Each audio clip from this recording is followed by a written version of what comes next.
जला अस्थियां बारी बारी, चिटकाई जिनमें चिंगारी, जो चढ़ गए पुण्य वेदी पर, लिए बिना गर्दन का मोल, कलम आज उनकी जय बोल।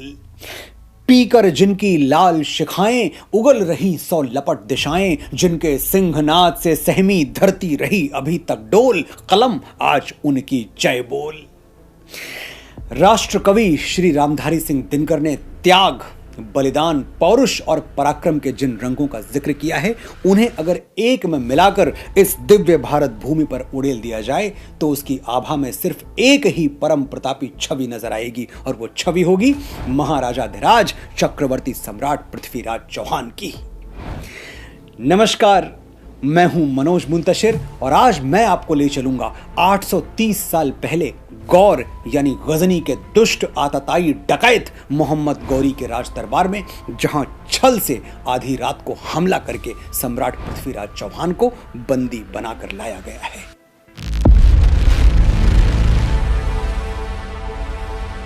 वर्ष 1192, स्थान गौर यानी वर्तमान अफगानिस्तान का गजनी। ये वही गजनी है जहां से महमूद गजनी नाम का लुटेरा तब से 166 वर्ष पहले भारत आया था और उसने छल से हमारे आराध्य बाबा सोमनाथ का भव्य मंदिर लूट लिया था, तहस नहस कर दिया था और उस मंदिर की सुरक्षा करने वाले पुजारियों, सैनिकों, राजाओं और शिव भक्तों की लाशें समुद्र के किनारे बिछा दी थी। ये रक्त रंजित इतिहास फिर कभी बताऊंगा। आज तो मैं आपको गौरी के उस दरबार में ले जाऊंगा जहां हथकड़ियों और बेड़ियों में जकड़कर हमारे सम्राट पृथ्वीराज चौहान को पेश किया गया है। ऊंचे तख्त पर बैठे नीची सोच वाले गौरी ने सम्राट से वही कहा जो औरंगजेब ने गुरु तेग बहादुर साहिब से कहा था और घाटी में जिहादियों ने कश्मीरी पंडितों से कहा था, कन्वर्ट और डाई। इस्लाम कबूल कर लोगे तो हम तुम्हें आजाद कर देंगे और तुम्हारे राज्य का कुछ हिस्सा भी तुम्हें वापस कर देंगे, वरना अंजाम तुम जानते हो। सम्राट पृथ्वीराज राजपूती गौरव के साथ बोले, मोहम्मद गौरी, जो तलवार के डर से धर्म छोड़ देते हैं वो कोई और होंगे, क्षत्रिय नहीं। और तुम मुझे आंखें दिखा रहा है? भूल गया कि 1 या 2 बार नहीं 17 बार मैंने तुझे जीवन दान दिया। भूल गया वो गिड़गिड़ाना, वो दया की भीख मांगना? तेरी मिमियाती हुई आवाज मेरे दिल्ली दरबार में अब तक गूंज रही है। क्षमा शेरों का काम है, इसलिए मैंने तुझे बार बार क्षमा किया। हम राजपूत हैं गौरी, हमने शत्रु के साथ भी कभी घात नहीं किया, कभी पीछे से वार नहीं किया, सूर्यास्त के बाद आक्रमण नहीं किया। लेकिन तू इतना नीच और कायर है कि तूने मेरे घायल सैनिकों पर रात में छिपकर हमला किया। याद रख गौरी, पृथ्वीराज चौहान को बलिदान होना स्वीकार है, लेकिन अपने देश और धर्म के साथ छल करना स्वीकार नहीं है। सम्राट पृथ्वीराज के इन गौरव भरे अग्नि शब्दों को सुनकर गौरी तमतमा गया और अकड़ कर बोला, आंखें नीची करके बात कर पृथ्वीराज, तू मेरा बंदी है, मैं तुझे मौत के घाट उतार दूंगा। सम्राट पृथ्वीराज भगवान नरसिंह की तरह दहाड़ते हुए बोले, मौत का डर तू मुझे दिखा रहा है, कायर डकैत गौरी, तू पृथ्वीराज चौहान को मौत की धमकी दे रहा है, एक राजपूत को। हम क्षत्रिय अपनी अस्मिता और राष्ट्र गौरव के लिए प्राण देने का बहाना ढूंढते रहते हैं, लेकिन ये तेरे जैसा बुजदिल क्या समझेगा। 12 बरस लो कूकर जीवे, अरु 16 लो जिए से यार, बरस 18 क्षत्रिय जीवे, आगे जीवे को धिक्कार। क्षत्रिय 18 वर्ष के ऊपर जी गया तो उसके जीवन पर धिक्कार है। हमारी तो शान इसी में है कि जितनी जल्दी हो सके मातृभूमि के लिए बलिदान हो जाएं, लेकिन याद रख, बलिदान होने से पहले एक एक क्षत्रिय 100 शत्रुओं को मार के मरता है।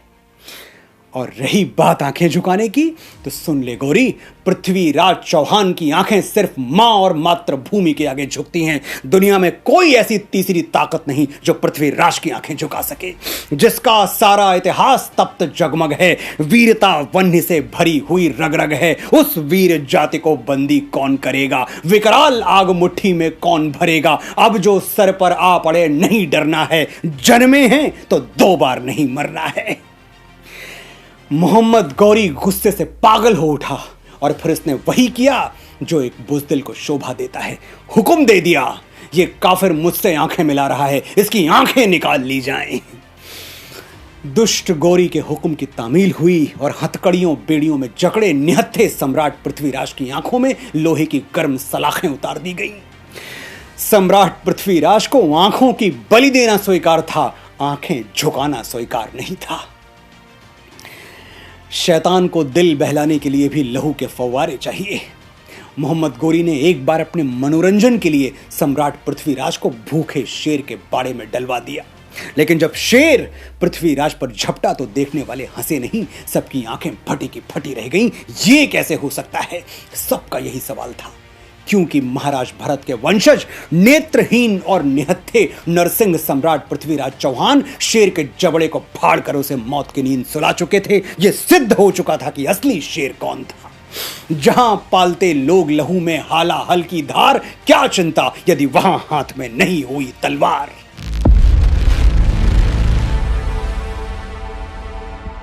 सम्राट पृथ्वीराज चौहान के परम मित्र थे उनके राज कवि चंद यानी चंद बरदाई।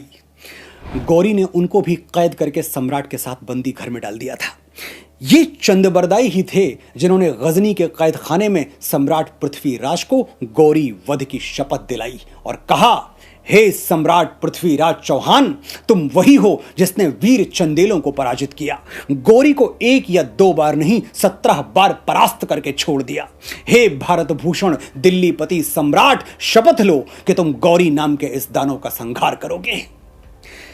सम्राट ने शपथ तो ली, लेकिन अपनी फूटी हुई आंखों पर उन्हें रोना आ गया। वो चंद्र बरदाई से बोले, मेरी ये शपथ पूरी कैसे होगी चंद? गौरी ने वो आंखें फोड़ दी हैं जो बड़े से बड़े शत्रु को घूर के घुटनों पर झुका देती थी। चंद्र ने सम्राट पृथ्वीराज को सांत्वना दी और राजपूती गौरव का गान करते हुए कहा, सम्राट अपने मित्र पर भरोसा रखो, तुम्हारी शपथ अवश्य पूरी होगी।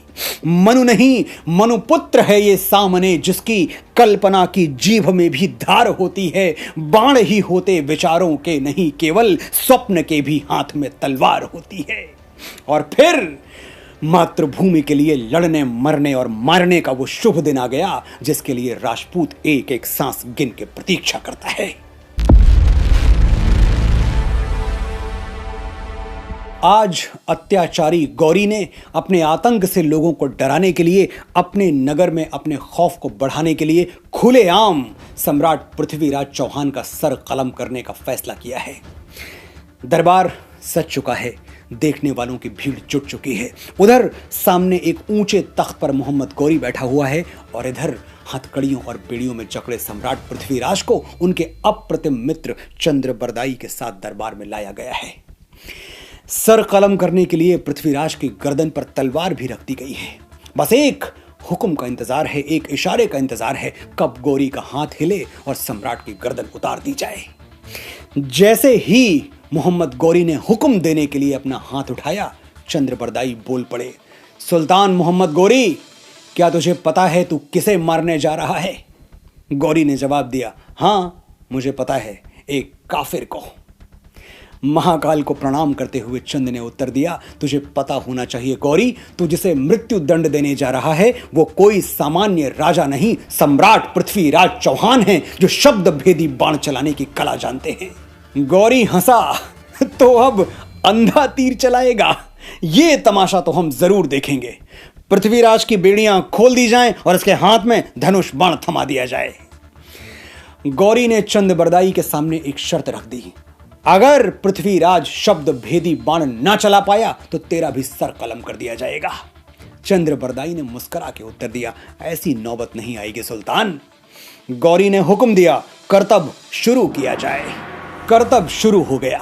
सेवक जो घंटा बजाते, सम्राट पृथ्वीराज के शब्द भेदी बाण उसे फिर कभी ना बजने की आज्ञा देकर खंड खंड कर देते। तवे और घंटे एक के बाद एक टूट टूट कर बिखर रहे थे। जिधर से भी एक बार आवाज आई, उधर से फिर कभी आवाज नहीं आई।